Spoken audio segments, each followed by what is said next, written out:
모두에게 외면받은 떠돌이 강아지. 이상한 행동을 하는 강아지를 그 누구도 이해하지 못했습니다.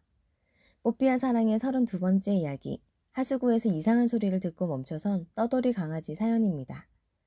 갓 태어난 이 귀여운 강아지의 이름은 바비입니다. 바비는 원래부터 떠돌이 강아지는 아니었는데요.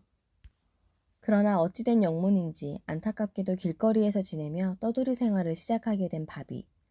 버려진 상자 속에서 잠을 자거나 식당에서 버린 음식물 쓰레기를 먹으며 하루하루 연명해 가고 있었습니다. 그러던 어느 날 바비는 하수구에서 이상한 소리를 듣고는 주변 사람들에게 도움을 청했는데요. 주변에 사람들이 있는 곳으로 재빠르게 뛰어간 바비는 짖거나 점프를 하기도 하며 한 사람의 청바지를 물고 늘어지기라도 하듯 하수구 방향으로 따라오게끔 사람들의 관심을 유도했죠. 그러나 그 어느 누구 하나 바비의 행동을 이해하려는 사람은 아무도 없었습니다. 그저 바비는 음식을 찾으러 다니는 떠돌이개에 불과했기 때문이죠.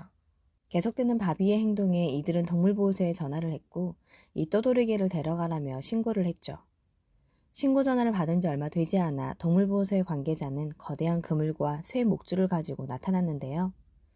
생전 본 적 없던 무시무시한 그물과 쇠 목줄에 본능적으로 두려움을 느낀 바비는 그물에 포획되고야 말았습니다.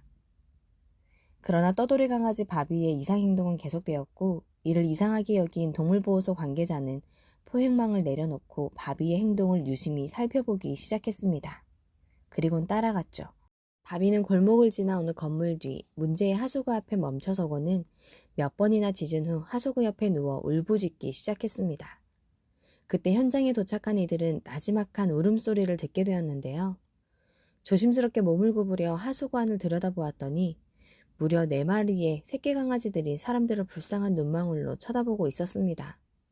바비가 아니었다면 이 불쌍한 강아지들은 계속 하수구 속에 갇혀있을 뻔했던 거죠. 4마리 강아지들을 모두 안전하게 꺼낸 뒤 확인한 건강 상태는 오랫동안 먹지 못해 뼈가 보일 정도로 앙상했고 새끼 강아지들 외에도 어미개도 함께 있었습니다. 이들의 처참한 몰골을 본 사람들은 미안함에 눈물을 흘리기도 했죠. 동물보호소 관계자는 어미개와 새끼 강아지들을 모두 보살피기로 결정했는데요. 그렇다면 떠돌이 강아지 바비는 어떻게 되었을까요?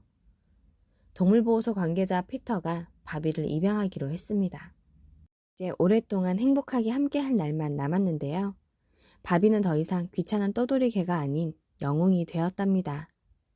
뽀삐와 사랑의 오늘 준비한 이야기는 여기까지입니다. 오늘도 당신을 응원합니다.